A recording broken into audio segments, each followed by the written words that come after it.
Good morning and welcome to the Capitalgang. I am Oscar Semoyam Soke, and as Moses would say, Moses of the morning show with a bevy of topics.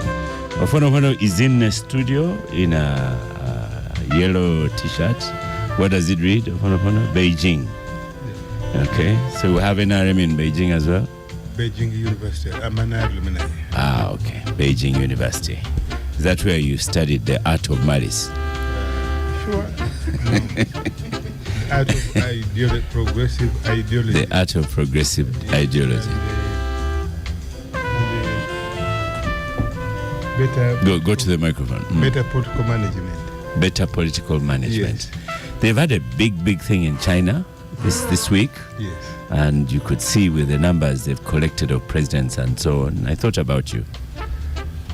Yes, I had been invited, but because of the ongoing elections here, I said no, I will not go. But I think China is now the undisputed world power, although they don't like to admit so. They still call themselves part of the third world.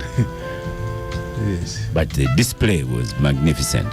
Yes, magnificent, but also to collect those presidents in the face of the neo-colonial arrogance of the West. I think it was a good thing. It was a good thing. And a small whispering microphone caught them talking about life expectancy. Yeah, when the West is beating a hasty retreat, declining in the economy, declining in world diplomacy, declining in almost everything. The West is in decline. Even the quality of leadership. I think it's good for the world. In my view. Yeah. Okay. Emmanuel Dombo Lumala is in the studio. Most welcome to the gang. Thank you very much, Oscar. Good morning, our listeners, and it's a pleasure for me to be back here again. Your elections are done. Ofono went through. It's next plans now.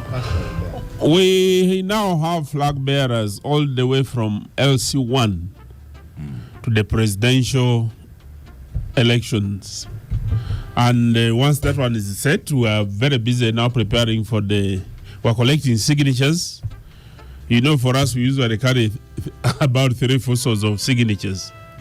We must demonstrate that at the time of winning the elections, you don't win on the day of voting. You win throughout the processes and what people must see by themselves. I already hear that many areas we have unopposed candidates who have been declared in the local government nominations, which ended yesterday. So the numbers are there and they speak for themselves. When we first announced the numbers in our register, people disputed. When they came to Nambola and saw the numbers, they started believing a bit. Now that people are being returned and opposed, there is all the confirmation and we're waiting for the presidential and parliamentary, and shall be good to go. Okay. Well, congratulations on all that. By the way, Ofonopona didn't ask you, what are your next steps forward? This week I came back to the Secretariat, specifically Dr. Tango Doy's commission, to collect my... You know, your voice is tired. These elections have really made you tired. Declaration of results forms. Yeah. And also the letter forwarding me to the Secretary General for endorsement as the NRM flag bearer MP, Eastern Region of the Persons. Next week I should be going to the Electoral Commission of Justice Bebakama to collect the nomination forms. It's a requirement that you collect the nomination forms, have your constituency or constituents signing for you, 12 of them. A nominator, a proposer, and a nominator, and a seconder, and then 10 other registered voters. So I'll be going back to the East, collect those signatures, and wait for 14th and 15th to get nominated and run for the NRM. I hope in the NRM 14th and 15th September. No, October. Oh. I hope that in NRM there won't be some bad-mannered person to come back to run as an independent. I have also obtained the list of the electoral college of the whole country. So I am beginning to touch base with them on telephone. Some are meeting to just tell them, I am now your candidate. If you didn't vote for me, you didn't support me in the primaries, I am now your candidate. And you know my bold voice, I will speak for you in Parliament. So that's what I'm doing now. Yeah. I'm also looking for, I'm also calling my colleagues to raise for me some resources. I'm doing fundraising. And I know my moderator and the Capitalgang, as usual, will do the needful. This politics is tough. I need resources to travel to Bukwo, to Katakwi, Kapelebion, Kalaki, or the Buyende. Those are very far places. You need resources. Yeah. So Benjamin Katana, the NUP money man, most welcome once again to Gang. Thank you very much, Oscar. Good morning to you, the listeners of this great show. Okay. Happy to meet now the prospective member of Parliament. Oscar, this guy Katana, how can you let his uncle run and he's the Treasury General? He doesn't. So Katana, please. And we are looking forward to seeing O as the leader of opposition in the NUP-led government in the next term of office. Right. Yes. As often leader of opposition? Yes. Oh, I don't know how that will work. No, I my nephew here, I foresee you declining from 57 to about 30 MPs. I don't want to declare you a false prophet, but that's what you are aiming at. Is it 57 or 61? Currently. Currently they have 57, but I don't see them. They're holding Huga. Actually, now we are more with the ones that have come. Why are you counting only the one who left there, those who have come? Yes. Honorable Mpuga, Honorable Kavanda, and I don't know who's the other one. Kagabo. And then we received the Honorable Aga, we received the Honorable Dr. Batua, we received, and others. And others. Yes. But those are on the parliamentary register. Yeah. They are not known.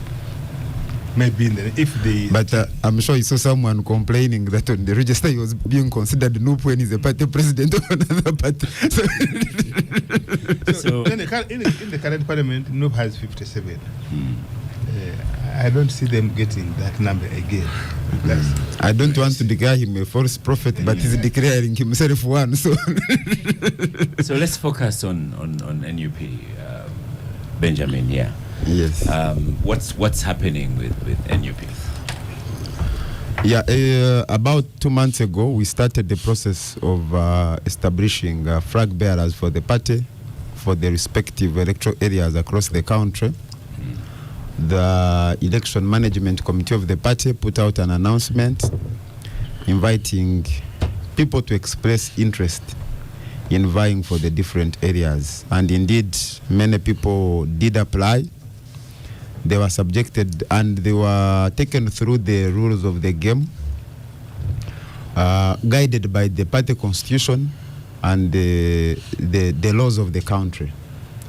They were taken through the rules of the game, which included the vetting process by the election management committee and all the other attendant processes.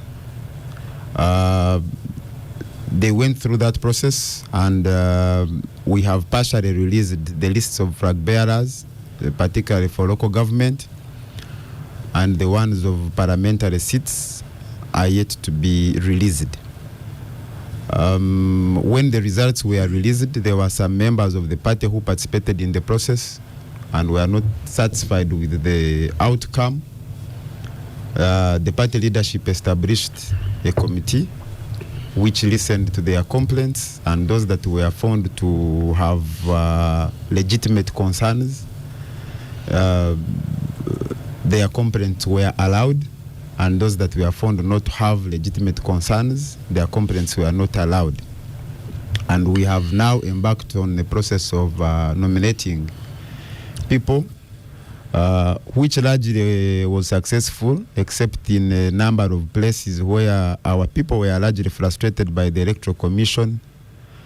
In Kasese, in Capitalgang, in Butareja. I don't know if it was machinations of Honorable Emmanuel here in Butareja. And in Pakwach, the chairpersons LC5 at the time of nomination, some of them were, there's even a particular case where the person went with the parents as the people endorsing him, the father and the mother, and they said, no, these ones have already endorsed another candidate. But we are taking on appropriate legal measures to seek redress from the Electoral Commission, and we hope that we'll be able to successfully complete that process. So what would happen? They'd be refused to register or what? Yes. Some of them, when I last spoke to about 8 p.m., were still at the at the offices of Electoral Commission in the respective districts. In the Jinja here, the mayor almost missed the nomination, but eventually they allowed him to get nominated. So save for these glitches, for example, in Pakwach, the explanation was that the returning office of Electoral Commission, when they had cross-checked everything, said no, but the signature of the person who has endorsed you differs from the signature we have from NUP headquarters for the person who should be endorsing candidates. So, save for those glitches, we are progressing.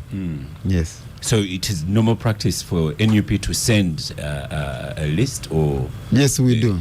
That's what yes. should happen.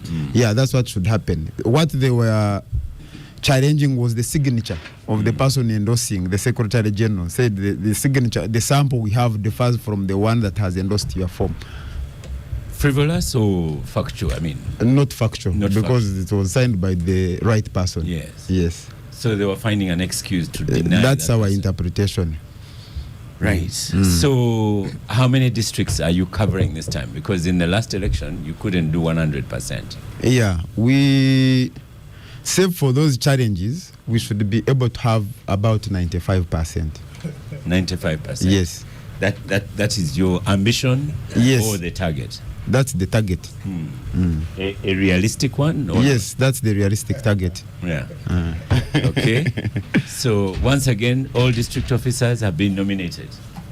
Yeah, save for the cases which are more, the cases I have talked about, above 10, slightly above 10, of those that have had challenges with the Electoral Commission at the point of declaration of nomination. Then how, you see, you have to have a think. Whereas OO is looking for facilitation, you are battling security forces. Yeah. When I talked to you in the week, I think it was it Thursday? It was yesterday, but one, yes. Thursday. Yes. Your officers were under attack. Yeah. Now, what was the reason? The reason for this one? No, the realities of our politics is that we, while you have mentioned that OO is only looking for facilitation to run his campaign, for us we have to contend with the state machinery, because the NRM and the state machinery are one and the same.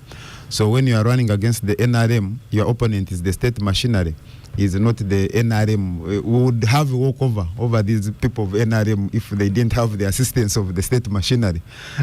So the other day, you mentioned on Thursday we had an incident. It has become normal for them to come to our offices, disrupt, beat people, and go away.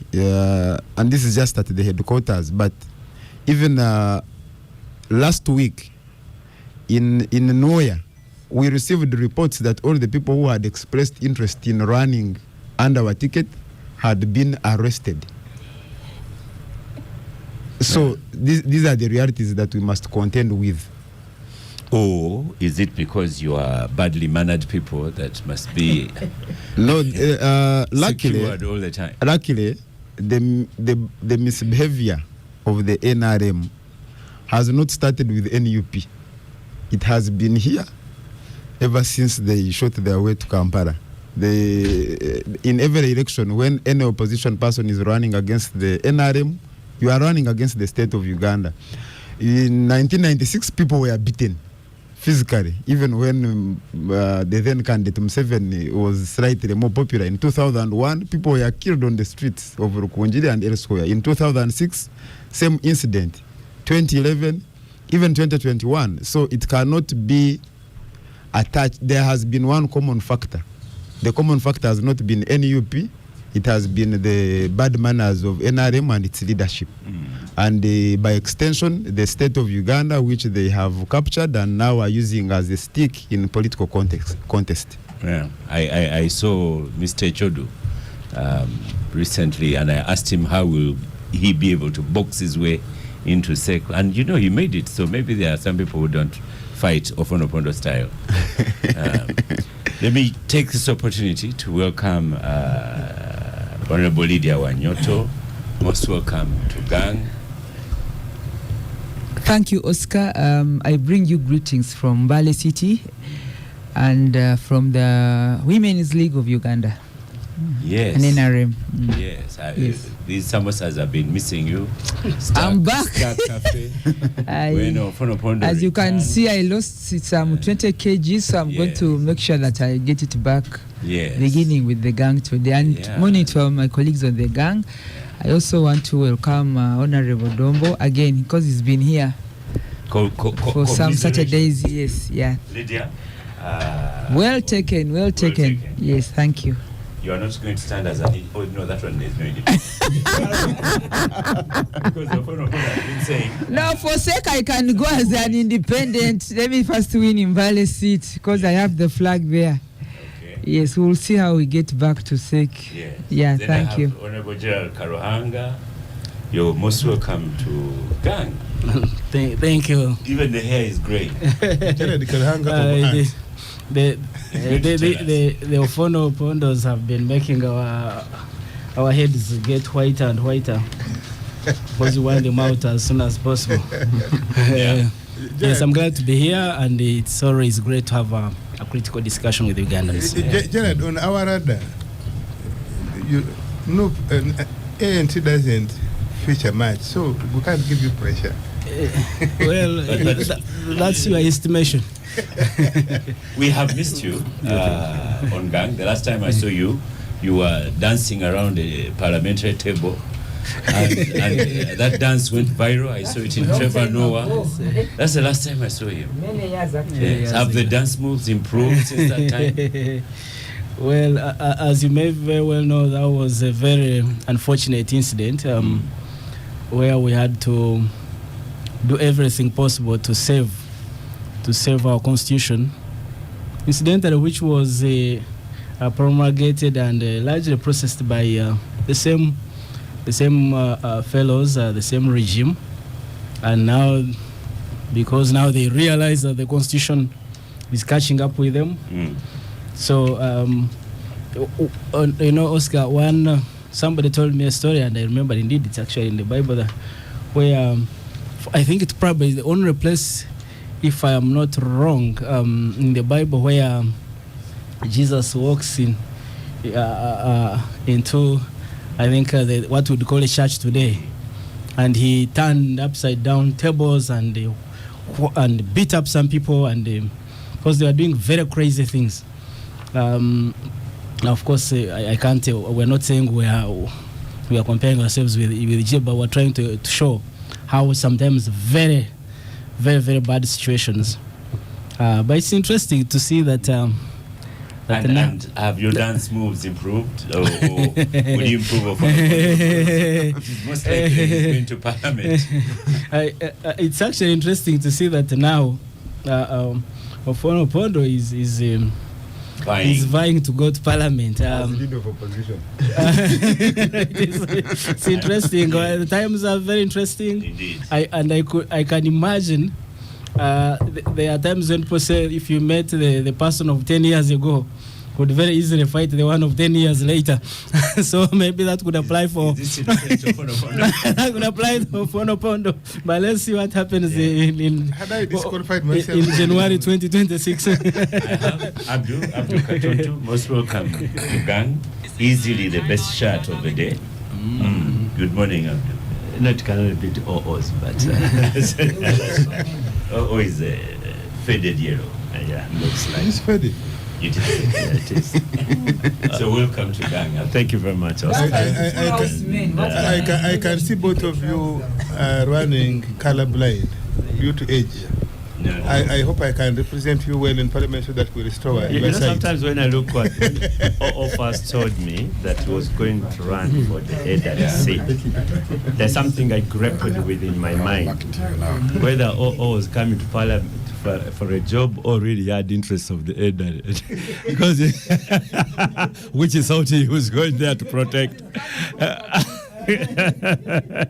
but as he knows, I wish him well, and he'll be a value addition. There's no doubt about it. What I think, he has had a lot of contempt for Parliament. Yeah, this is what I'm saying. Not I'm Parliament. trying to do defense for you for Parliament, and I hope when he comes, he'll try to do things differently from the people who are there, because you have been one of the biggest critics, really.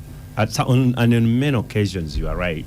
I agree with you. So you come and we see how it goes. So, but there's something which Oscar said matters. He put it like they are bad manners who are coming to run as independents. I see we are unconsciously moving away from multi-parties to individual merit. And don't be surprised if this parliament round is going to have more independents than they are today. Are you saying unconscious? Yes, unconsciously. No. I'm telling you, it's not like people are saying, okay, let's go to.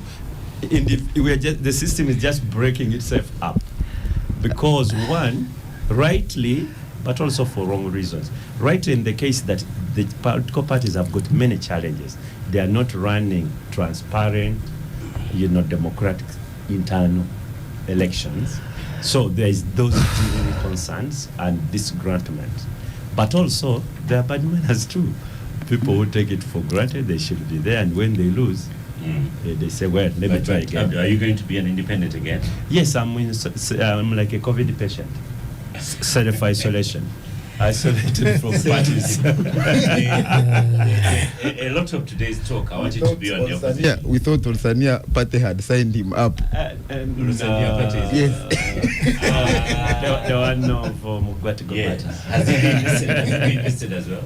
Yes, it is. I think listed. I saw the other day. No, Sania party is actually like a no. They were there in existence, but somehow they were on the shelf, and they were somehow they were somehow procured. So I want us to pause on politics, because we shall discuss opposition politics today, led by Honorable Umala Dombo. To lead on opposition parties? Discussion. The discussion? Yes. Dombo? Yes. But for now, welcome my favorite person in the boss, with a huge volume of a book, the National Population and Housing Census 2024 final report. Where's my copy? You are most welcome, Dr. Mkiza, to the Capitalgang once again. As a teacher, you should say 404 pages. 404 pages. Page report, yeah. And as a teacher, I should have said finally. It's final report. No, finally. Dr. Mkiza, I thought today you were coming and there's no aggression and all, but people are attacking straight away. No. We are excited to say it. The last time he was here, he brought us some insertions, papers to insert into the main document. Good morning and welcome. So Dr. today maybe there are no insertions. Good morning, Oscar. Good morning, Ganga Stars. I'm happy to be here after almost a year. Yeah. Oh, I was time last runs so year in fast. October, and now I'm back in September to share with you some developments, statistical developments, largely showing the progression of the country over time, and basing on the most recent census we conducted. When I was last year, I remember there was a lot of confusion, and we promised that we are going to correct that confusion. And in December 31st, to be exact, we published the final report, which we have shared with you. It is everywhere on the internet, and one of your Uganda stars uses it every time. When I was giving the shadow, Semuju, when I was giving the shadow budget, he was quoting our numbers, and I was very happy. Even the Honorable Katuntu also uses the data. We do not only do censuses, but we conduct other national-wide surveys. These are shorter than the entire population, but they give us an insight. So we also produced the Uganda National Household Survey report that largely the main indicator that we flash out is the poverty rate, the consumption poverty, or what people call income poverty. Really, that's what I invited you for, to look at the poverty rate and all, especially as we go into the campaigns. But before Semuju quotes another little bit that you've reminded me to throw in about how few salaried people are in Uganda, and that the average is probably less than 200,000? Yes, and in fact, even those who are salaried, especially in the private sector, are not being paid decently. We are attracting investors with the number of employees, but the salary is far below. So I think now that my friend who is going to Parliament, he should be the champion of setting up minimum wage, so that people who are salaried are earning enough to take them out of consumption poverty. And we also are in the process of finalizing a multidimensional poverty report. This one covers all forms of poverty: income poverty, energy poverty, health poverty, education poverty. So we get one indicator that tells us how we have been moving. Yeah. And we're about to also disseminate that. The other exercise we are conducting now, which I would want the nation to support, is baseline education census. Baseline education census is trying to understand the enrollment of learners right from pre-primary to tertiary institutions. We are also trying to get the number of teachers. We are trying to look at the infrastructure of these education institutions, primary schools, secondary schools, the facilities that are within ETC. And we've covered the mostly 3/4 of the country. We are remaining with the few sub-regions. And once the schools open, we shall go to Kigezi, shall go to Rwenzori and Toro and Karamoja. The rest we have covered, apart from some few districts in West Nile and 2 in Acholi. Then we conclude. Yeah. The poverty is really, because as you can see, the person seated next to you is Honorable Dombo. He has not taken a pen out to write anything from what you're saying, because this has not been required on the campaign trail. Both Lydia and Ofono have been on the campaign trail very hard, but not one of them has been compelled to speak about poverty or ideology. And sometimes I worry about Ofono. But what should they be saying about poverty in Uganda? What they should say, first of all, let me talk about how we measure poverty. Yeah. We look at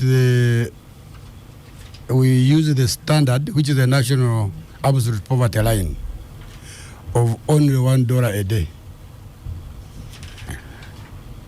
So that's the standard. So people now living below. I beg your pardon. What's the standard?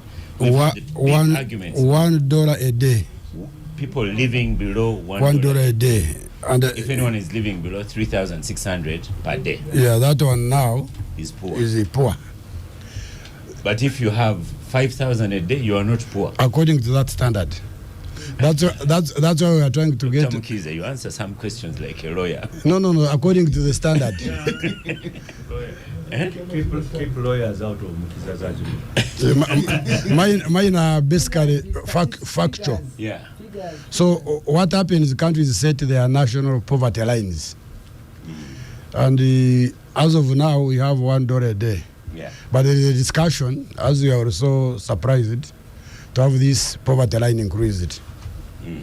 We've also computed. Who set that $1 a day? Parliamentarian. It is the people, how they want to be measured. Yeah. So Parliament, the policy makers, and what have you. But we also have an international poverty line of $1.79 a day. We also compute that one so that we are comparable with the outside. That's like $2 a day. That's the international. Yes. Of someone to be poor if you are getting like $2 a day. That's when you're poor. Yes. Very interesting. So those people who are living below absolute poverty line is 16.1%. The last time we conducted the survey in 2019-20 during COVID, they were 20.3%. So there is a reduction in those people living below absolute poverty line. But 16.1% translates to 7 million persons. In Uganda? Yes. 7 million persons of working age? No, because even if you are a baby, we convert your income to the adult equivalent. That's called method. So this is for all the population. Now, the population we currently have, when we project from the census, is 48.9 million. Of those, 7 million are poor. So now policy should target those guys. Yeah. What is also surprising is that those who are slightly above the poverty line, if there is any shock, they can gravitate into poverty. And those who are near the poverty line also, when there is a positive shock, they can be jumped. So the Honorable Katut and the OOs, you need to... because you use these standards, I'm still under shock that you meant 3,600, that if you have 4,000, you're not poor. No, if you want here, we can set our poverty line here. Yeah, at 10,000. We can put it at 10,000 per day, and we see. Yeah. But when we start shifting the poverty lines, then we are going into what we call relative poverty. When this gentleman, my neighbor here, can tell you he's also poor compared to Honorable Katuntu. No, Katuntu has been earning a lot. It's a good thing you mentioned. I'm quoting here from yours.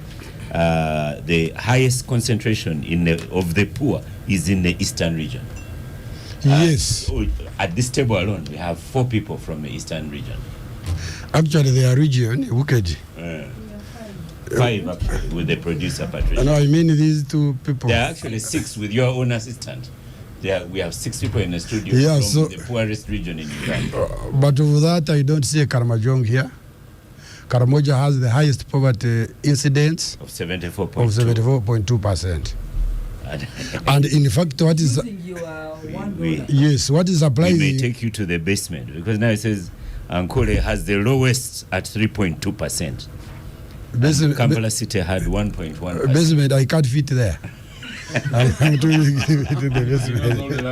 No. I'm not a subject of basement.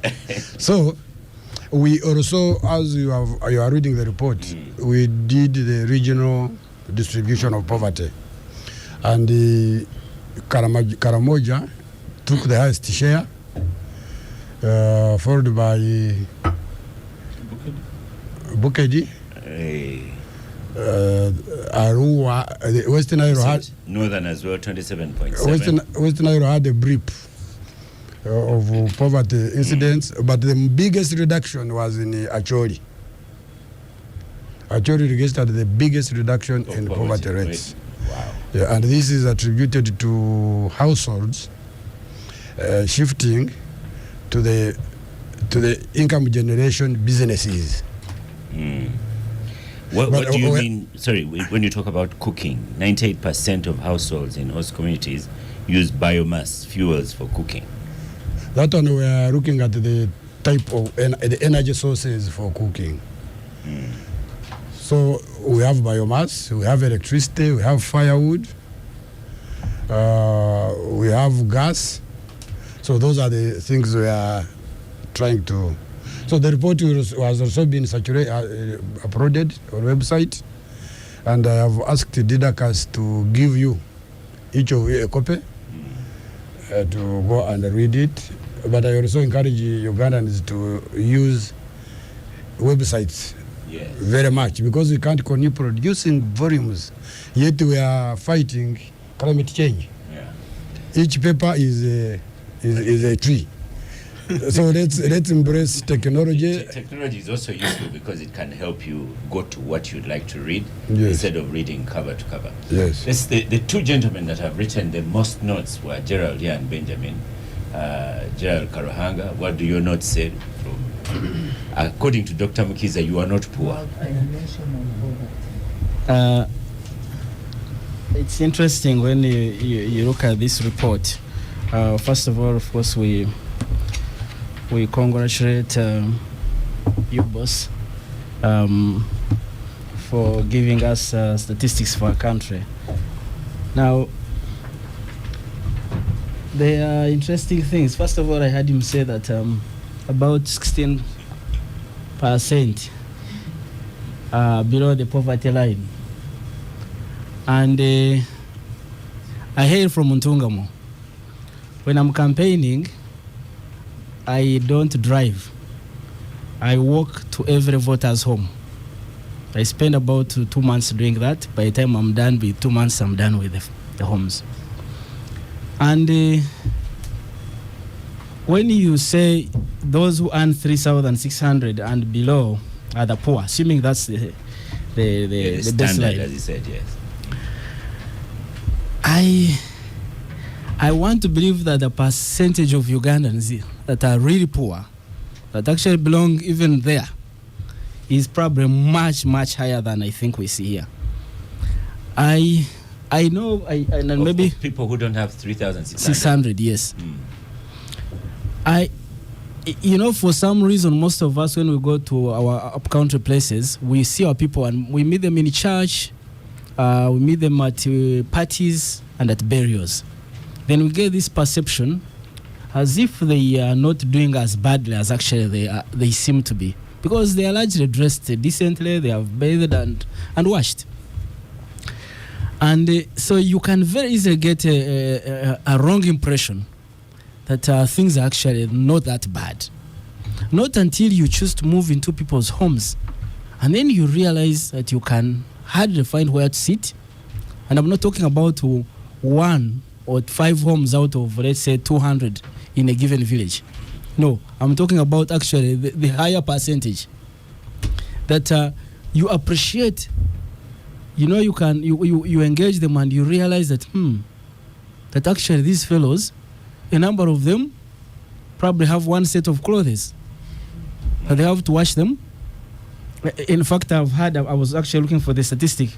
I have heard someone mention it before, quoting this very, very, very book, say that about 14 million Ugandans would actually be owning one set of clothes. They sleep naked, actually. They wash in the evening, and then they probably have two. They have for Kusiwamu, and then another one for Kuchara.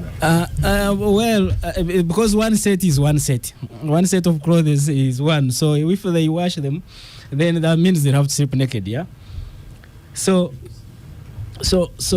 whereas UBOS is giving us these statistics, and basically you're saying not so sure. You're not so sure. I want your Ntungamo experience. I want to appreciate them, but I also want to really deeply examine a little deeper where's your own research? Yeah, what they are doing. So So I may not, and that's why I still say on one hand I want to appreciate the work they have done.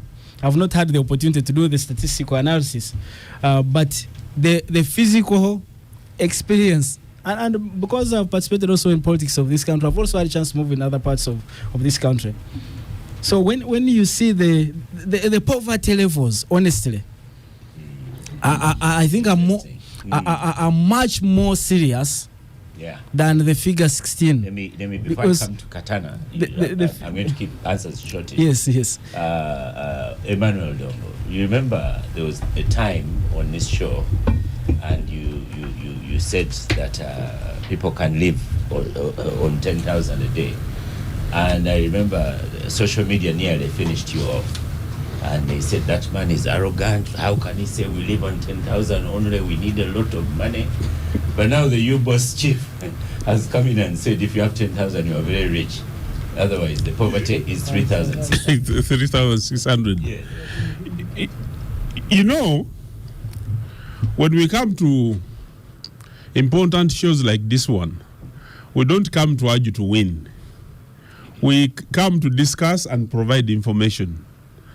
And for us who live in the villages, we know that there are so many things that happen, which perhaps the people in Kampala see them differently. For instance, I've just gotten surprised when my brother says that people sleep, that they sleep naked.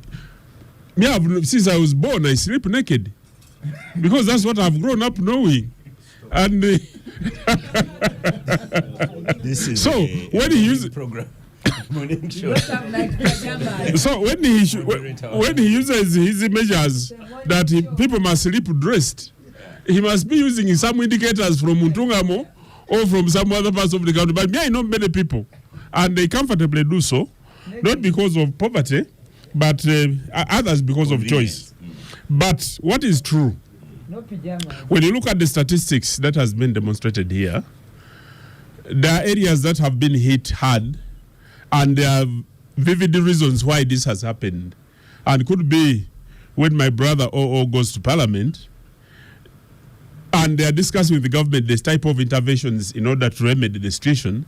There are things that you do. When you look at Bukedi, the cash economy collapsed. When people used to look at cotton at one time, when you go look at the practices, human practices of land fragmentation, it has really affected productivity.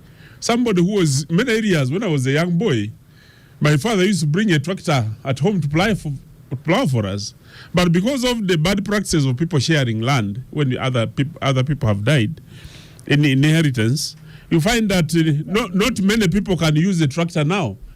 Not even the oxen plow. Yeah. Now people have resorted to the real handy hoe because of the small. And what the smaller the area of tilling becomes, the smaller the income and the more. So these are challenges. So I want to thank my brother from UBOS for providing the statistics. But now the people in Parliament, how do we use these statistics to ensure that we revert this problem? NRM, when we brought the PDM, Parish Development Model, there were so many arguments. And there are people who came up and said, but if you are going to do interventions, what is the basis? And at that time, the basis was about the 39%. Those who are living in subsistence economy. I don't know how much it has reduced now. 33? Now 33%. That means that the interventions are working. But there are areas where the intervention for production, people must begin with eating.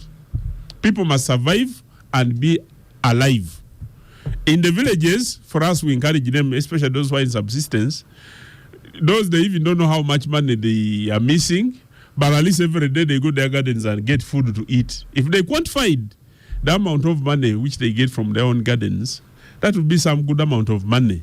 But this statistics is good, but should help government to in order to devise interventions that must train the trajectory and pull everybody into the money economy, so that at the end of the day, we must all go to the middle income status promised. Benjamin, this is...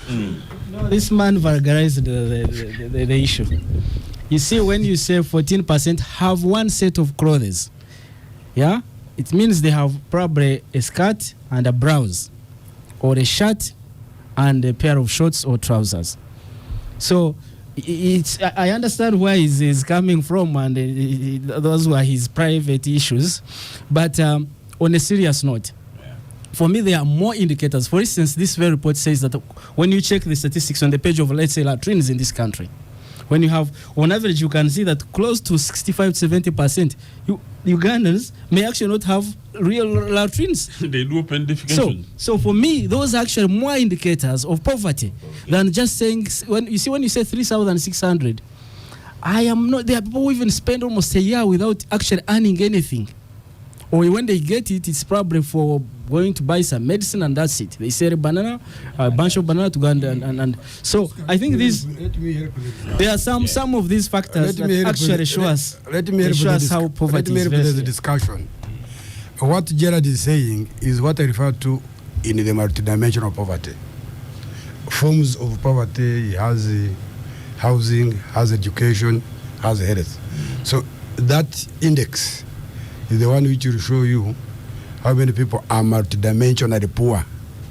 But the income poverty or consumption poverty is exactly what Honorable Domba has said. If a person you perceive, for us it's a scientific study, person is perceived to be poor, has a lot of food picked from own garden, it is quantified, equivalent to the market price. Many people think they are poor because they have no money, but that's not poverty. You have a lot of food, you are eating, you are even giving to neighbors. So when clothes cannot talk about absolute poverty.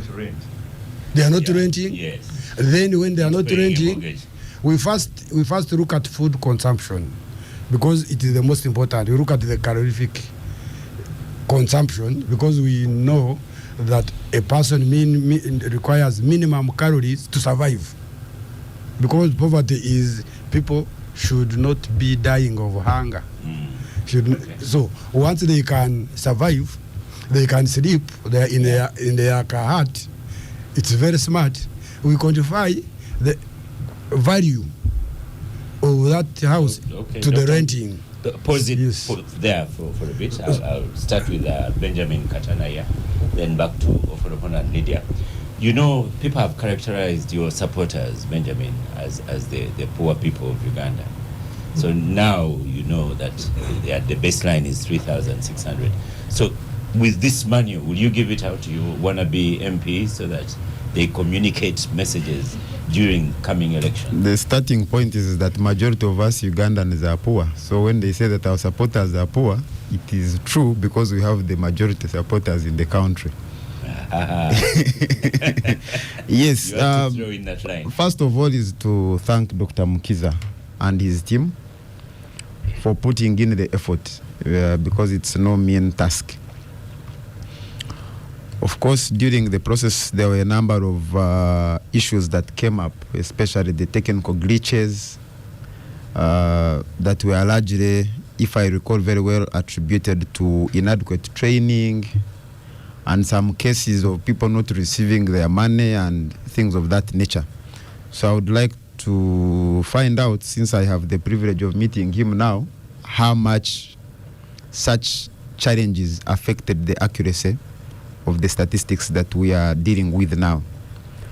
You want to ask that because you think you should challenge not the level necessarily of poverty, or not to know, right? Because this is very important information. Okay. Yeah. The other aspect that and I'm glad that they talked about the question of the minimum wage. Of course, that has been a raging debate in Uganda. There are two schools of thought. One by OO's boss, who thinks that on account of the desire to attract investors, we should not have minimum wage. But there are those who have been saying, for us to protect the laborers, there must be minimum wage. So I think it is a debate that these statistics should help us to drive as a country, so that we are able to scientifically arrive at the viable solution for that dimension. My colleague Gerard here talked about, because for us, we have not had the mandate and the resources to conduct this survey. So I may not have the facts, but we do it for you. Yes, from This report is not for any party. yes, no. I agree. This report is not for any party. I agree. It's not. So you should use it. I'm not speaking as a party, but as a citizen. For now, that when you observe, for example, when you are measuring poverty or wealth, there are parameters that you look at: means of production. If, for example, I use a case of where I come from. When I was growing up, people owned at least some acres of land, but now people are living on plots because of population growth. And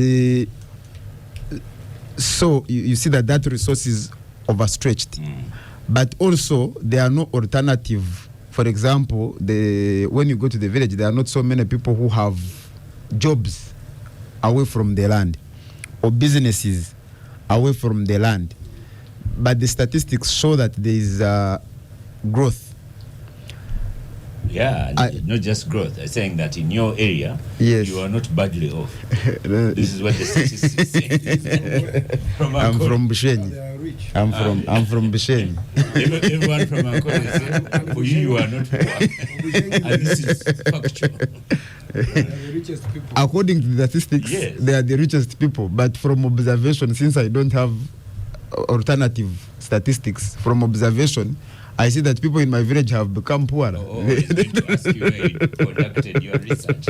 He knows that I'm not the one with that mandate, but him. I think we need to. How do we reconcile the two? That when from observation and from our experiences, you realize that there is a decline, but the statistics show that there is growth.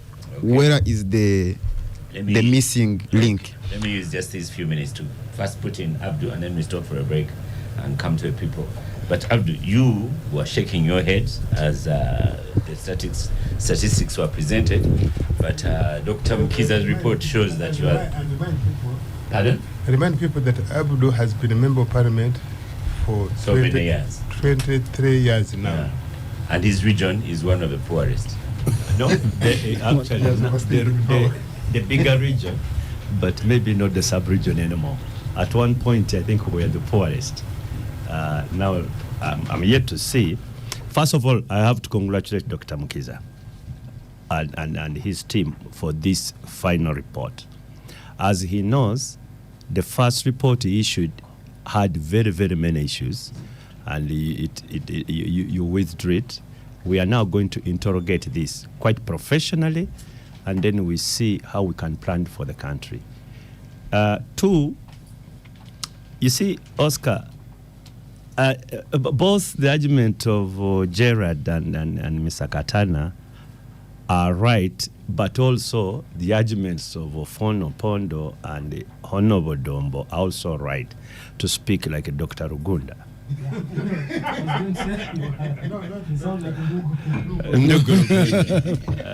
Because he always wears peace.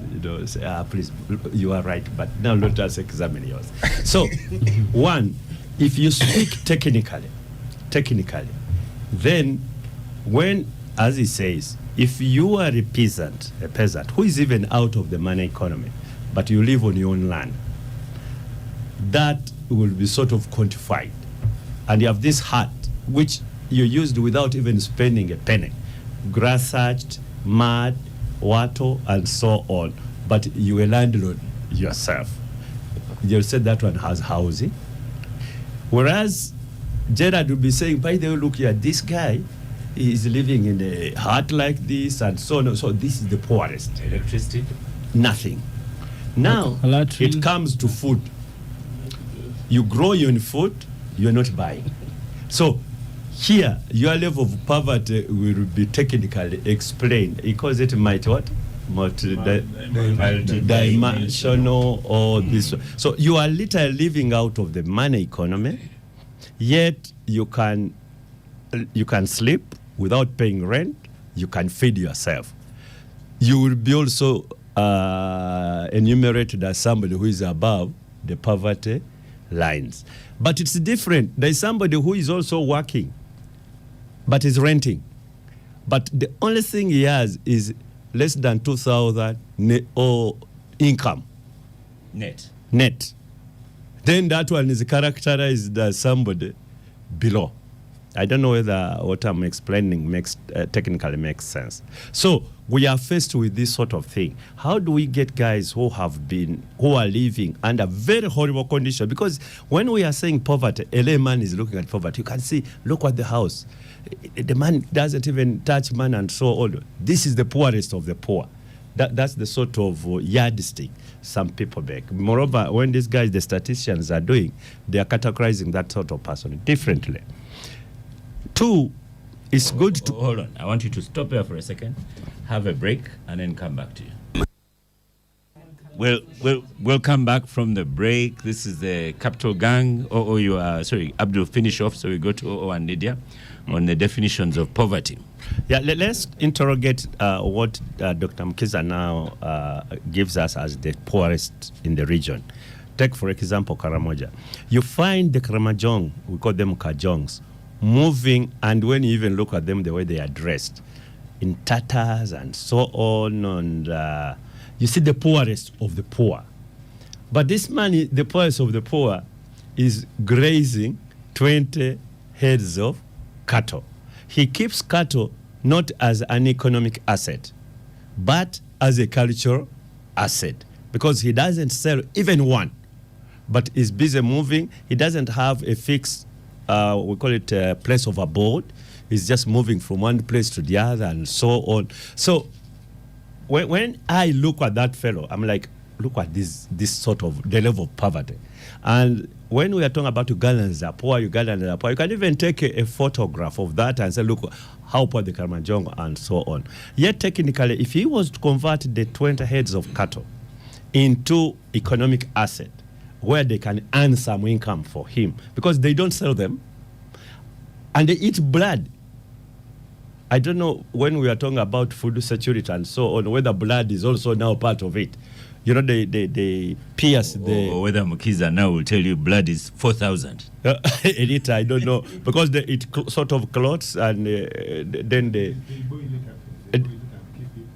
Dry. That's all. So how do you either quantify or monetize that, so that that guy, Karamojong, who is feeding on that boiled, dried blood, he has food, you call it food, because he's eating it and living, and I don't know whether it is nutritious, maybe it is, for you to define whether he's actually poor or not. So that is the sort of problems we have in the country today. I just come from Busoga this morning, and one or two people are like, these are what we call very, very poor family people. He's asking for 2,000 and so on. And I'm like, look at this level of poverty. This man is a family man, but he's asking for 2,000. From me begging, literally. The reason is he has a fixed place of abode. He grows his own food. But he wants this 2,000 maybe to go to a joint and drink it. Or buy meat. Two wives. No, the meat is not a problem. Because you see what they do, vegetables as all sorts. They pick the grass, the vegetables which grows on its own. We call it Jamedajen. He goes to the garden and then there is a dodo there. He picks it. It is boiled. He might buy salt maybe to put in, but there he goes and does a kalo. The kalo, he grows his own meat. He uses a grinding stone to mill it, and the only money thing in it, not even water, because water I can also get a free source of water. So these are the sort of levels, and if you are planning, like or aspires to, you have been doing for the last 25 years. Yes, maybe that's why these statistics. That's why these statistics are now different. No, you need to go there. And by the way, we are going to subject you to the same measure, 5 years, and you'll see what will be. Because you see, you've been hitting people, now you're on the firing line. You are going to see how difficult things are. Finish off. Yes. No, I need to start baking him. So let's meet on the floor of the Let us house. look at things where we cannot even vulgarize statistics. Gerard talks about pit latrines. There's no way you can say that the majority of Ugandans now have pit latrines. That one, they come with the correct statistics. What I'm saying, that one I'm sure you'll bring it. So it helps us to analyze now. It's actually here. Yes. About 70% of Ugandans don't have decent latrines. Let me tell you, now that tells you, it takes you back to the argument of poverty. If we have these people who are below or who are above the poverty line, and yet they are doing open defecation, do we think these are real people to be proud of, or there is a bigger problem? So we might even use the very statistics to explain the weaknesses in other areas of statistics. Like indeed, when your first report came out, you remember when the public came up and said, sir, this and this cannot make sense because of ABCD. But let us interrogate. If theirs it is here, we congratulate you, we have something to work on. Ponda? Well, unfortunately, the discussion has focused mainly on poverty. Yeah. Not and other and the areas. reason for that is because as we are entering into election season, we want to Ofono Pondo to talk about poverty and how he will alleviate poverty, especially in the east from where he comes. And also, maybe the timing of this report is not about elections. No, the report is for long ago. Yes. We're just communicating it. Anyway, yeah. Well, I said, unfortunately, we have already discussed it. We're focusing on poverty, but even when you look at visually, there is a metamorphosis going on in the country, which validates the report in several areas.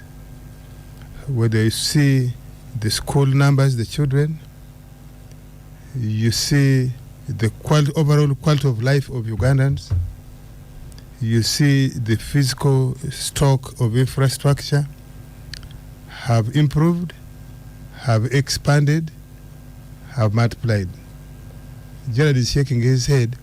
The roads are better. It wasn't very exciting. I'm not saying that. I'm not saying the roads are excellent, all roads. No, but the quality of roads in Uganda are improving, which is in this statistic. The quality of schools improving, not yet to our satisfaction, obviously, but improving. Quantity first. That's why I said the expanded, improved, but quality also in some respects. In some respects. In some respects. At what rate? Well, I'm saying probably not the rate or quality, the level we would desire to, especially considering the time, the longevity of NRM and the resources that the country now generates. If you look at just the national GDP, our own personal incomes, if you look at the things we deal with today, there was a time in this country when millet was not a cash crop, when beans was not a cash crop, when cassava wasn't a cash crop. Today, many of the little things Ugandans do have been turned into cash earning things. Today, there are people who simply wake up with their sisal sacks, go by the roadside, cut grass to go to feed the animals. And so grass is wild grass. I was in Ntungamo, I was also in Isinjiro. Today, when you go to buy matoke in Isinjiro, the business people, somebody who carries a truck full of cow dung will be given first attention. He exchanges the cow dung for the matoke in Isinjiro. In my own place in Mulanda, we now buy cow dung at about 60,000, 100,000, a small tipper truck. So those are things that are going on in the country, which for me validates this report, that there's a change, positive change taking place, not at the rate that we would want, but they're taking place. Now, that's why NRM talks about socio-economic transformation. Only talks. Yeah, talks. No, you know, you like yelling, and you talk, I listen to you. And that's why Ntungamu people, municipality, throw you out, because you like yelling. Please listen to me, listen to me. If you go to Butareja, and the constituency, but you are the ones who cheated me. The constituency of Honorable Chakulaga in this campaign, I found signposts where there are NGOs campaigning against open defecation in Mr. Honorable Dombo's Putareja. There are signposts by the roadsides, and Honorable Chakulaga's constituency, Chiguru North, I think. First signpost campaigning against open defecation. That may not be because of poverty. It may be because of social issues. For example, in my own place, we have a strong, unentrenched belief that a pregnant woman shouldn't defecate in a pit latrine. Yes. Yes. That because they used not to know the due date for birth, for giving birth. So they would think that, yes, in my village, in Padora, there, in Tororo, it was normal for they will leave a pit latrine and go to the bush, or go with the hoe, a hand hoe, and so on. The things Honorable Domba just talked about, because of population growth, because of the practices of land fragmentation, because all of us want to remain in our grandfather's piece of land. The tractor, the plow, is no longer useful. If you go to Kusoro, you can't use a plow there. You can't use a tractor because people hardly have more than half an acre. And so that impedes production and productivity. So what do we need to do? We need to conduct intensive, rigorous mindset change that you can vacate your grandfather's land, go to Karamoja where land is still abundant if you want to do agriculture, you want to do pastoralism. No. I think the question should be, how do you acquire the land possession you have? I am now in the Capitalgang. Nobody has raised the finger against me because I said in Tororo, you can hardly have, if you want to be in big agriculture, you can hardly have more than 2-3 acres. But I discovered that I can go to Teso, acquire land legitimately, and engage in extensive, if I want to do extensive, and acquire land there and do. So we must, this thing of socio-economic transformation, to borrow Dr. Kiza's word, we must have a dimensional, multi-dimensional approach to dealing with them. It is not the people you're talking about. In my place, you have somebody who has 20 cows, has 10 goats, has 30 chicken, but is begging you for 1,000 shillings to buy salt, or to go and buy aspirin, Panadol at a clinic, or indeed to drink, as Honorable Abudu says. I don't know how he got this one, the joint, because his faith doesn't allow him to know the joints. So, but I associate with the OOs of this world. so I think we need to teach people that the things they have today can be turned into income, and I think that's one way we can deal with the poverty. And yes, Bukedi, for a long time now, you find somebody, the only cash crop, the only thing that brings cash is a small garden of maize. We don't have coffee, we don't have tea, we don't have sugarcane, because if you have multiple yields are lower, 2, 3, 4 streams of income, we must teach our people how do you have, if you're living in a village, how can you have 2, 3, 4 streams of income? Yeah. Something that can earn you money every day, something that can bring money every 2 weeks, something that can bring money every 3 months, something that can bring money at the end of the year. so that the big money comes at the end of the year or at the end of 3 years. Thank you. That way we shall be able to deal with the poverty. After Lydian, before returning to Dr. Mkiza, I'll allow Abdul to counter some of your arguments. And by I think there's a misunderstanding. By you the also way. want to? No, I think there's a misunderstanding. The $1 as being below the $1 as being the poverty line. I think it is an international practice, not just Uganda. Not just Uganda. $1 a day is an international standard. You know, he said the international standard is about $2. $2. Lydia, I wanted to caution you a little bit because Emmanuel Dombo said 10,000 is enough for the day, and people nearly killed him, including those that were in the studio. So for you are still in different campaign mode. We die many times, but also Okay, the people of Mbale listen to the Capitalgang.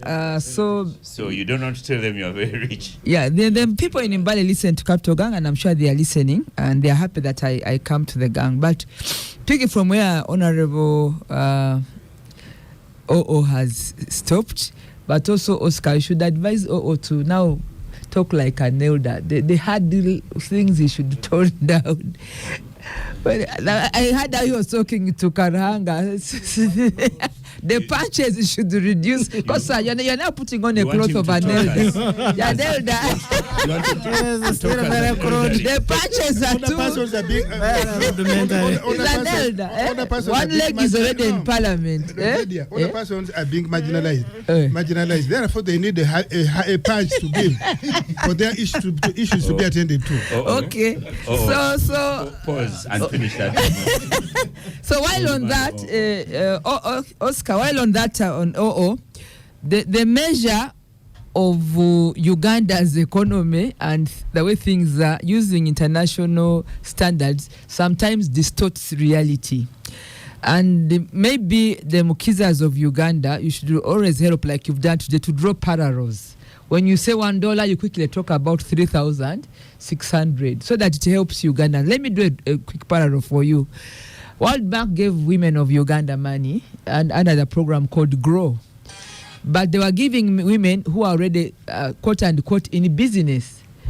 So what does it measure to be in business of a Ugandan woman? Business, you must have registered the company under URSB, yeah? You must have a TIN number, and then you must have your tax returns and revenue. But look at my women in any part of Uganda, in the markets, even when we've built markets for them in the modern, we have these these weekly markets, they call them every month, every week. Which woman has those credentials to be in the business brackets? You wake up in the morning, you have your heap of tomatoes, you go to your vendor in the market, or on the roadside, you cook chapati, you cook katogo in the park. How can such a lady have, but she's doing business, she wakes up in the morning to go and trade.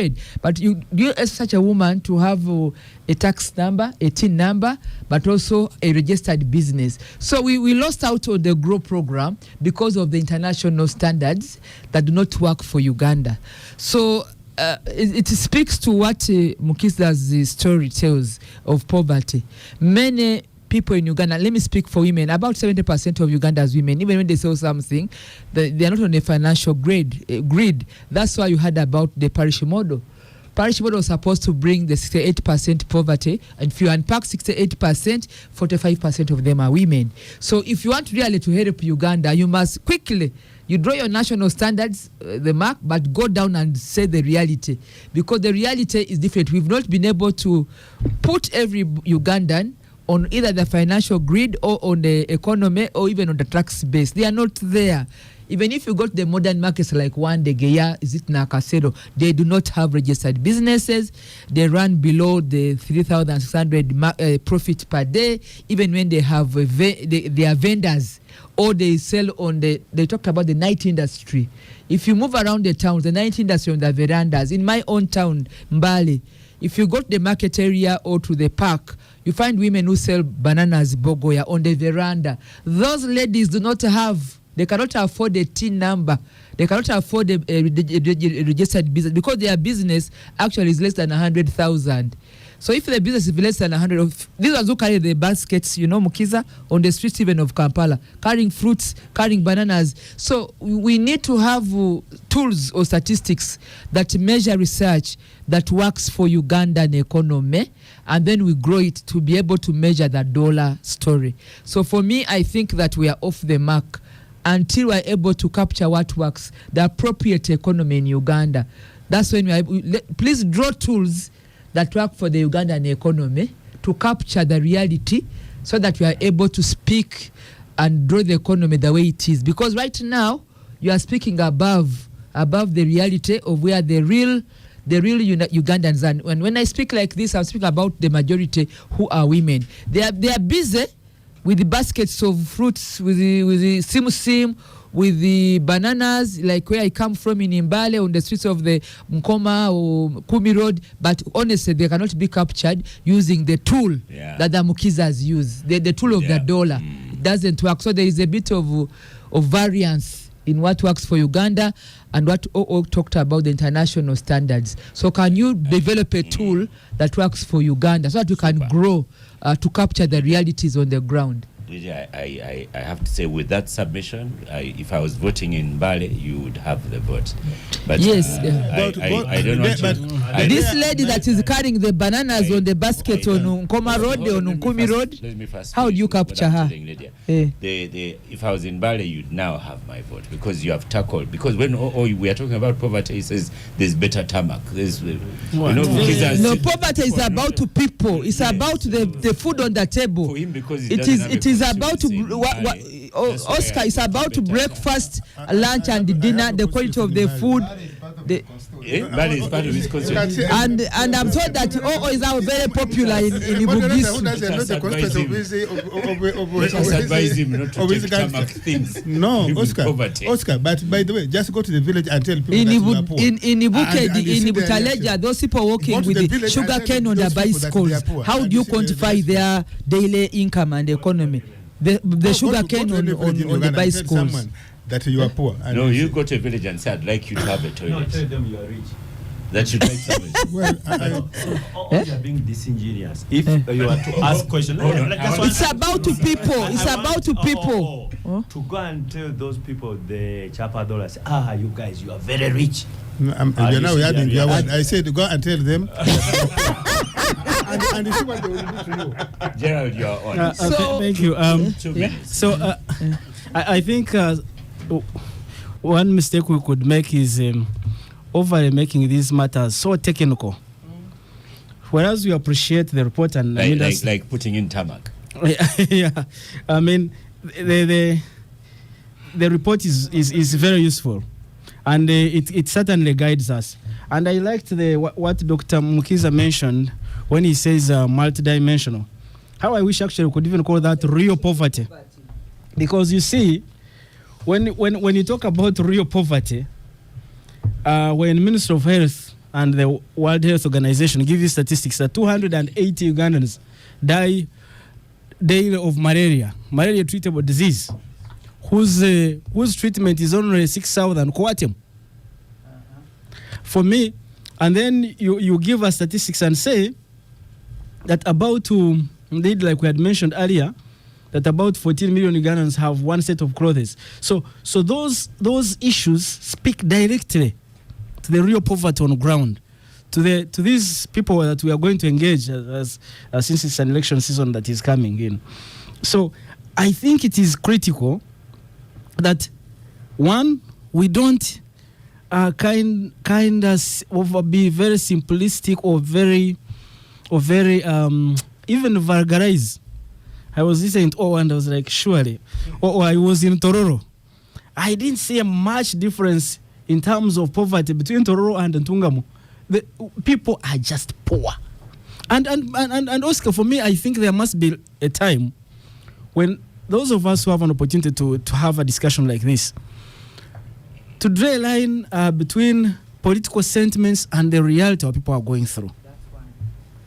That yet, irrespective of even our political belongings, that there are those issues that when they mention them, as a Ugandan, you sit back and say, but wait, Do I have to package this, to carry it, or it is something that we must delve in honestly, diligently, but also deal with it?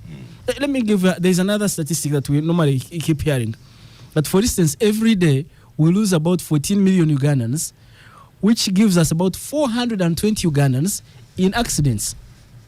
Now, when you check about 14 million Ugandans, 14 Ugandans, not 14 million. Sorry. 14 Ugandans. They usually describe it as one Kamunye. Yeah, about exactly one minibus. So every day we lose about one minibus, because the minibus, I think, takes 14 people every single day, which is about 420 people every month.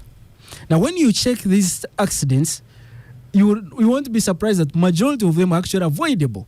Yeah?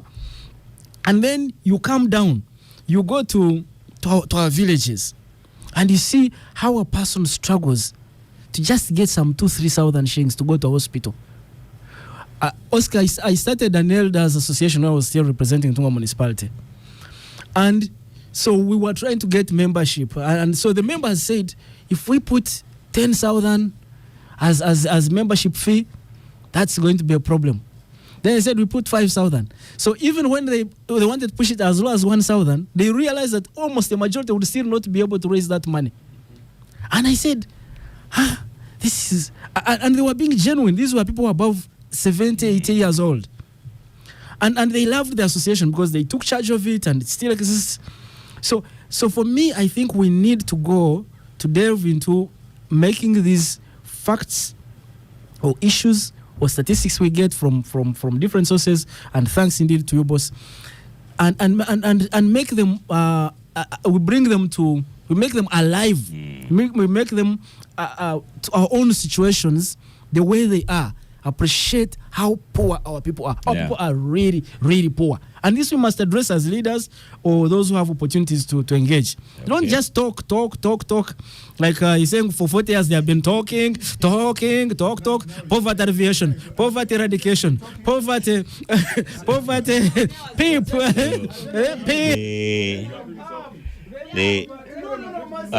Nora Waraga says, hold on, Gerald. Nora Waraga says, Lydia Wanyoto has, Gerald, hold on, Gerald, your microphone is not on.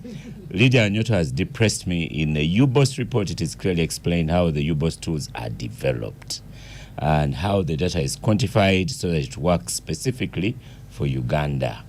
Then she says, Abdu Katuntu, when was the last time you were in Karamoja? You are speaking from a point of ignorance. Eating blood isn't only in Karamojong, other places as well, Chinese, Filipino, and some European nations. Then finally says, it is befuddling how you politicians in the studio do not realize it is your responsibility to offer manifestos on how they are going to deal with injustices of constructive dispossession.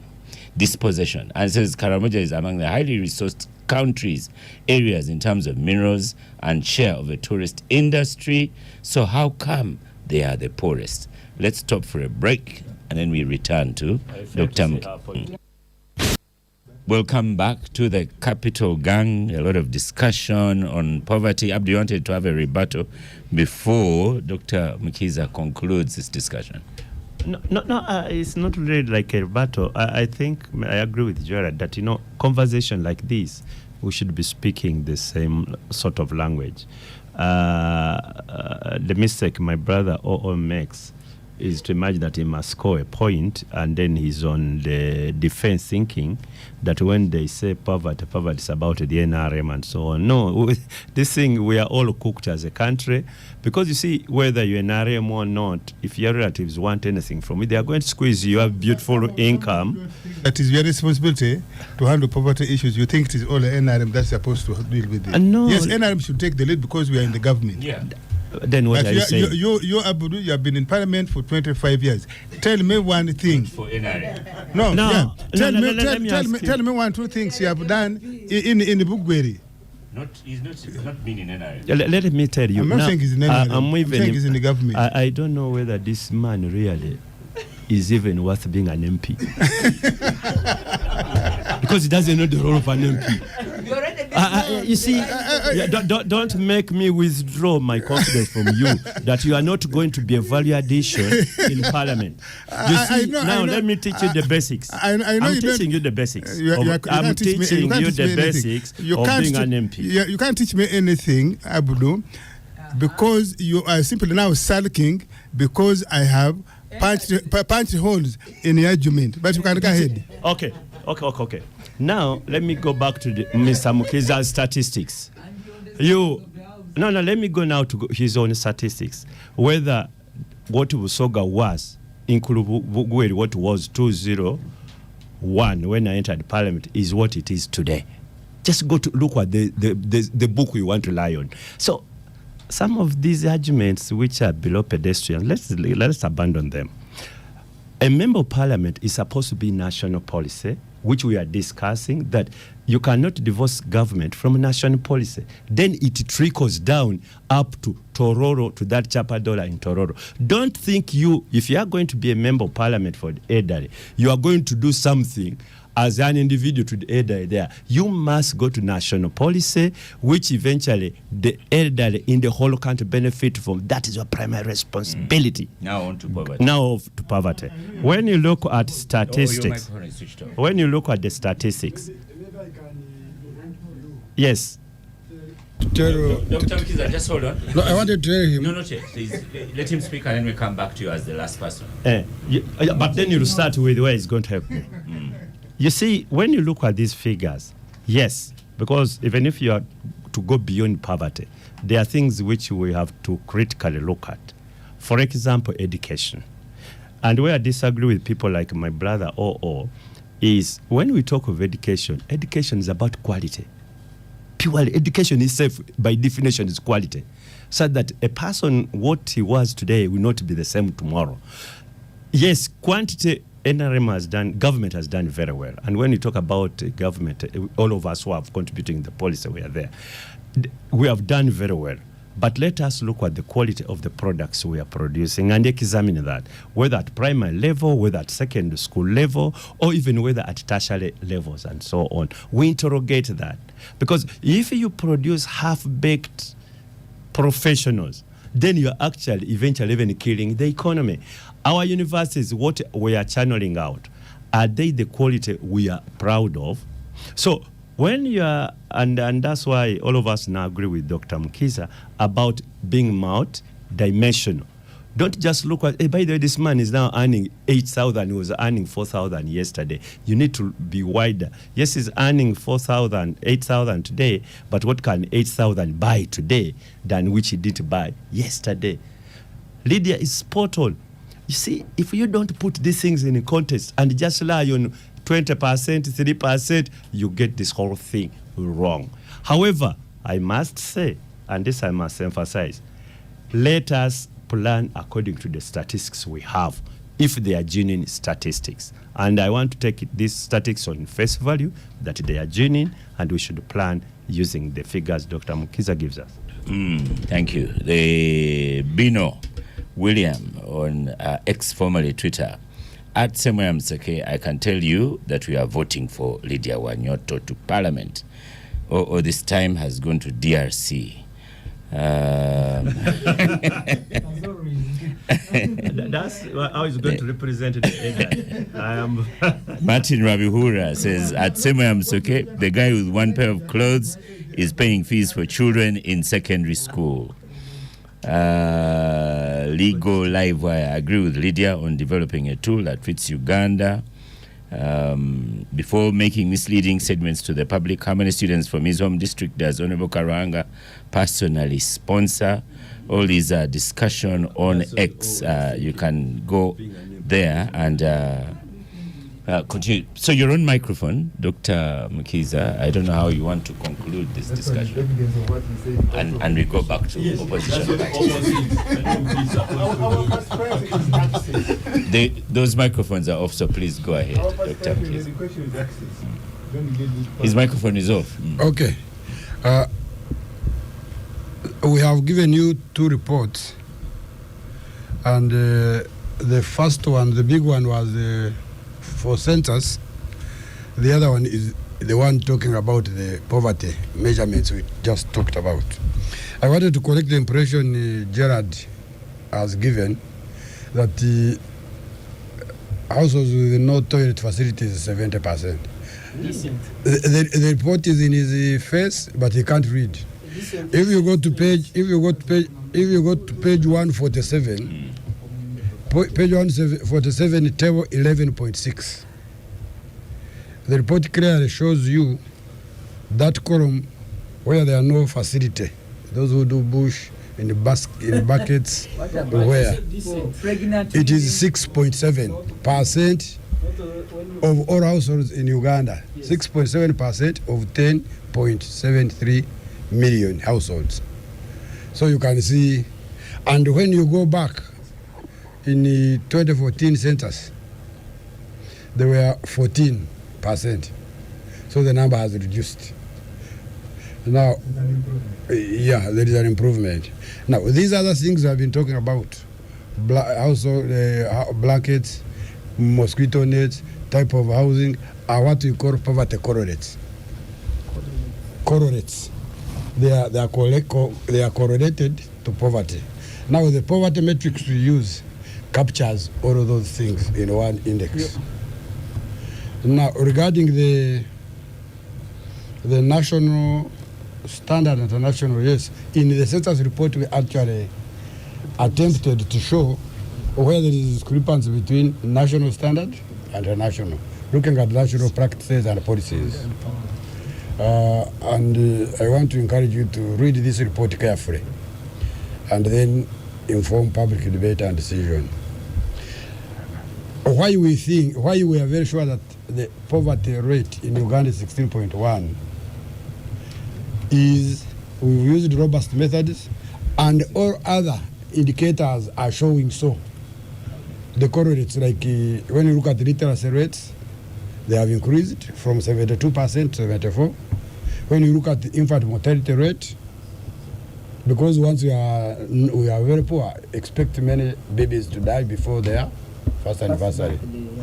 Yes. The page you're talking about. Page 147? Yeah, if you look at 145, still in your own report, and you check, let's say, Tororo. Oh, no, I think this is Toro, not Tororo, the one, no. Toro. And you can see. Now, if you say, for instance, Toro, and you say walls, you will, toilets that have walls, you have 30%. If you check, let's say, for instance, in Sebei, toilets that have walls are 5%. So for me, it was more about the decent, because I mean, you can't say really that a toilet which has no wall is actually a toilet. But here we are, let him continue. Here we are looking at sanitation and the likelihood of getting diseases because you are waste. There are no toilets and what. Whether you are covering yourself or not, the interest first. As we transform, you should not do open defecation. Now, the policymakers, the community leaders, in fact, when we are talking to the community leaders, we tell them, ensure that your households that are in your jurisdiction have toilets. When I was growing up, I think Gerard was not yet there. There used to be Watongole and Muruka chiefs that would enforce every household to have a clean toilet. Yes, public health. No, but they are in bed with those who are not obeying. So the indicators show, for example, that the infant mortality rate, those kids who die before their first anniversary, has reduced to 34 deaths per 1,000 live births. And in previous census, there were 50. Those are poverty correlates. Under 5, in the census of 2014, there were 74 out of 100 live births. In the census we conducted, there are now 46. Out of 1,000 live births. Now the biggest measure is life expectancy. We have moved to now 68.2%. People are living longer compared to 10 years ago, which was 63.7. How many years does OO have to live? No. No.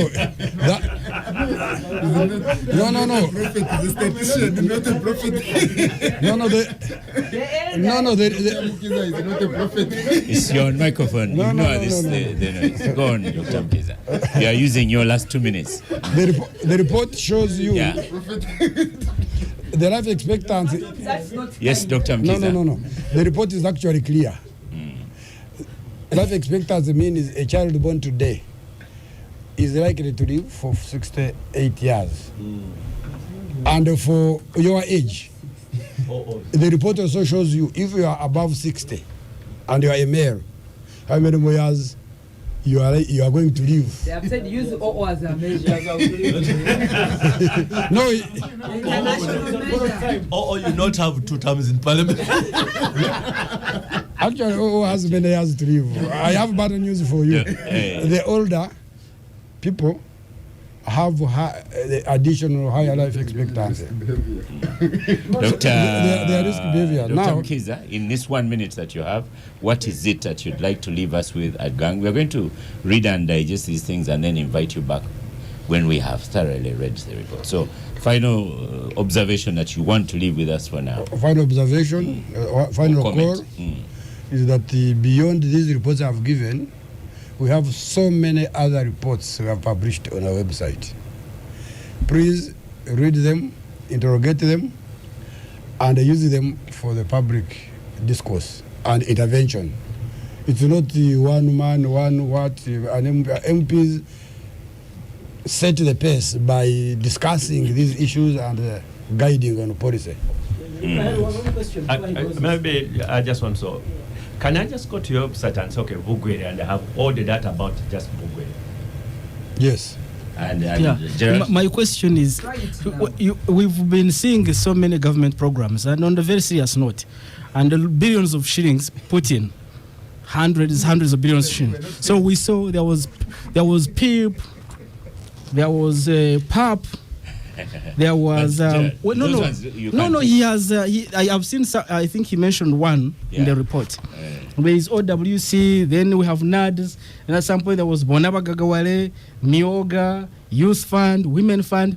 I wanted to ask Dr. Mkiza if you've taken a bit of time to appreciate the impact of these funds. Okay. This so much money, because the poverty seems to be only increasing. Don't change the tone, because for him he works with statistics and all, so he can't capture your tone in talking about money. Dr. Mkiza, as you respond, if you so wish, can you also state there, because people are asking where can we find the report? Can you just state the website? Yes. The report is on www.ubos.org. Okay. We thank you so much, Dr. Chris Mkiza, for presenting these reports. Some people like Nora Waraga had already read both of the ones you presented. And now I want us to go back to where we were on opposition politics. So, General Karanga, are you going to stand? Are you going to stand? I suspect all things you're going to stand. And that's why he's been punching straight away. No, are you going to stand for elective politics? Yes, I must certainly be very, very clear about participating in the politics of this country. And I would actually, not just me, but I would want to implore as many Ugandans as possible to run, to campaign, because when we have more potential leaders presenting themselves, then the country has an opportunity to say, surely this man, this OO has been telling us so many lies. So he has not just gotten saved overnight. So I think for me, Ntungamo is a very unique and interesting place. I would want to go back and engage our people and see how we can push for for the transformation of this country. When we have a politician and lawyer, you ask them one question that needs a yes. So the next question, and I hope it will not have a lengthy answer. No, so are you going to work with independents, with NUP, with FDC, with PFF? Are you? That's a very interesting question. For starters, I think it's very important that, especially us who are dissenting from O's regime, and from FDC, that we speak the same voice, we engage in consultation, and we work together. I also believe, actually, that when it comes to matters of policy, that's why this morning, when we're talking about poverty, I actually thought that there are those areas that we now get on the table and say we are speaking as Ugandans. Earlier you were talking about giving, listening. Now as an elder, is this elder going to represent elders? Where is? I don't even understand where the elder. Now you can imagine how the elder is behaving. Is this that Ant is looking to work with other opposition parties? Yes, we are trying to engage, and we've been doing this for some time. So, and it's important, honestly, for the country. What percentage of the country will you field candidates? I think we could easily say 70 or 8 to 90%, and this is also in consultation again, or in coordination with our colleagues, because we believe the country is one. We are dealing with Uganda. So you wouldn't mind fielding candidates with NUP? Where we can relate. FDC. Where we can relate. We don't have a problem with PFF, for instance, or our brothers in NUP. And so, and sisters, certainly. So I think for me, in all this, Oscar, if people who are looking out to be leaders, we keep focused on issues that Ugandans are facing. Like poverty. Okay. For me, like poverty. For me, that is where leadership really becomes leadership. Yes. Abdu, and not just talk of and his of talking allow for 40 years. So Fred Amonya on X, formerly Twitter, says Mukiza has given the numbers, but the deeper challenge is the reading of the numbers. Yes, Uganda is a complex social space, but you MPs, you do not read these things. Our parliament has no research function. Just a few clerks picking numbers. And in addition, are you going to, as an independent, will you go back to FDC, PFF, and NUP? NRM? No. I am not any leaning. I'm just an independent. And I'm proud to be one. But let me answer Mr. Amonya. Mr. Amonya, the Parliamentary Commission or Parliament has a research department, the best in the country. Ours is even better than the State House. We have 60 researchers, 60. And of the 60 researchers, 4 have PhDs, 4 are studying PhDs, and 45 have master's degrees. Then the rest are just research assistants. For further information, you can ring Mr. Bagonza. He's the director of research. I can even give you the number to get the details. But that's the sort of quality. Some of these faculties at any university don't have this sort of resource. But some of the campaign speeches do not show that you have this level of research. No. Actually, that is also true. No, actually, he is right, but it is because the sort of people you bring to parliament, people like Oscar, the ones you vote, those of Bugweri know why they vote somebody for 25 years, because he takes advantage of this. Those of you people who vote anyhow, so who are you going to associate with as an independent? Okay, no, I agree with the Gerard that political parties should work together if they have a common agenda. Where Gerard falls short is to imagine they are going to work together as opposition and leave out the party in power. Or generally on the face value the biggest political party in the country. To me, I think all the parties should work together, whether you're opposition or whether you're an RM. That's why I'm one of those admirers of iPod, where people sit together and say, we have national challenge. Then you try, you go beyond petty partisan interest when you are looking at national issues.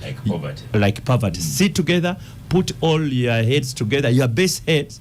Of course, all the heads, some of them you don't have O's head where it is, but the best heads, put them together and say these sort of heads. Your microphone is not on. I am the only one. Ndio move what? Especially at the time when a man is contesting. So Benjamin Katana, there's an opportunity here. You are NUP, Ant is next to you, and an independent here, formerly FDC is here. So immediately after the show, are you recruiting? And is NUP putting out a statement that they are open to working with other opposition parties? Progressive thinking Ugandans, whether they belong to political parties, whether they are independent like Honorable Abudu, we are open. Yeah. Yes. But have you been saying this because they are disgruntled people? There was an impression that Honorable Nyeko is one of those who was disgruntled. There was that impression. But are you calming down people and saying, no, you're welcome? You know, people talk about, did you get the Kamyufu, the card? You seem to have made things particularly difficult. No, but things should be difficult because we are looking for leaders. It's not easy to become a leader. But we are open to work with, and we have been in touch with ANT and other organizations and individuals, but particularly talking about people that are not happy with the Kamyufu. I think it's normal for people to be happy and others to be unhappy.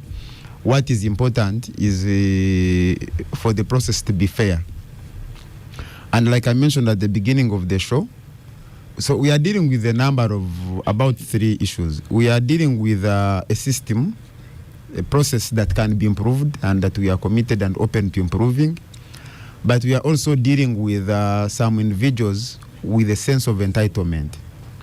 You know, in Uganda now we have been dealing with the culture of people who say Twarwana. So there are also some elements in political parties who think it is either about them or it is nobody else. So that is one of the challenges that we are dealing with, that you have people who think that on account of hanging around some individuals, on account of being incumbents, that another person cannot emerge and replace them, when the facts on the ground suggest otherwise. But we have a duty, since these are our comrades, to continue engaging them and helping them to understand that once the term of office has ended, people will aspire to replace you, and if they are successful, they will do so. Gerald, just to line out, I'd forgotten to tell you, there's one of the people, a young man who used to stay with us, passed away. He's going to be buried in Acholi on Monday. He had a kidney collapse, but you just think, if you're a young man like him, you have a kidney collapse, there's just nowhere to go. It's nearly like a death sentence. Those are the issues you are pushing. Yes, and those are not partisan actually. Those I would really, I hope, I don't know whether Ugandans, we can get to this point and say, surely this, we can't discuss it in a partisan way. Good. We must deal with it as a country. So, final sentence on today's topics. The topics, just to remind you, they were poverty and the opposition. So you can say, I wish the opposition well. The Honorable Katuntu just niced the quality of education NRM is providing, and then he praised the 48 excellent PhD master's holders researchers in Parliament, most of whom I can guarantee you studied in Uganda under the NRM. Now poverty, on that one I concede. Income generation, actually we should be talking about generating wealth. NRM is doing very well. Talking is the first step. Don't upset the old man. Talking is the first step. But NRM is doing well. Thank you. Probably not at the pace, but you see, it is a collective effort. Okay. NRM is not going to dig pit latrines in the Bugwell for everyone. Honorable But we can. Now, the opposition, Yeah, you can see these guys talking in the tanks. I don't think these guys have what it takes to unite. That's why Abudu is skeptical. He can't join Ant. Can't join Inoop. Yes. Thank you. Oscar. Yes. Oscar, could be we shall get time in future to delve into this program, into this topic. Because my experience, I actually want you to distribute it to all your MPs and leaders my experience for the years I was in Parliament and right now out of Parliament is that the quality of education progressively transforms the levels of poverty. And when you look at Bushenyi, which is they said is the best, many years ago, Professor Kaijuka, Honorable Kaijuka used to say, "Tutetu kwenda boro e Bushenyi." They don't want poor people in Bushenyi. But they started with education. Unfortunately, in many areas in eastern Uganda, for instance, in eastern Uganda, I'm going to rush you a little bit and part of Busoga, the 1 minute we have left. when you look at, there are many young people who have gotten education, but the more education they have gotten, the more they have run away from the means of production in order to participate like the other people are doing. When you go to western Uganda, farming has attracted the land. In many areas, eastern Uganda, you can hear now of OO is being attracted in farming. Not many years ago were people doing this. If the land gets attracted into the areas which other people are getting involved in, we shall be able to transform. Thank you. Lydia, you are going to use this last minute. Crispy Kaheru certainly is not poor. He's sending you greetings from Sydney, Australia, and wishes his brother Stephen Kaheru a great birthday. And condolences to the family that you mentioned. Pardon? Condolences to the family that you mentioned that lost that person. Yes. So, final one, Lydia, on the opposition and poverty in Uganda. I've said here before, we don't have opposition in Uganda, and you remember I was bashed. Let's wait and see in May. You'll see how many of them now join. Usually the one who speaks last. I want them to be so nice. We don't have opposition. I wish them luck, but the opposition is out there in Uganda. We just have individuals who want positions in government, and we wait in May, and then we shall see. Yeah, but for us, we are not denying. We are not denying. We are not denying. We are not denying. We don't have opposition in Uganda. With the position and in May next year, just watch the space of. Thank you so much, the listeners of the Capital Gang. Thank you, the studio today. We've had a good number in the studio. Thank you so much. Star Cafe, you've done very well powering the gang. I am Oscar Semoyam Soke, and I shall see you next week. I'm being reminded Rough Cuts is coming on next. Rough is spelled Patricia R-U-F-F. Keep it Capital Radio. And hosted, no, not Cartoon. DJ, thank you so much.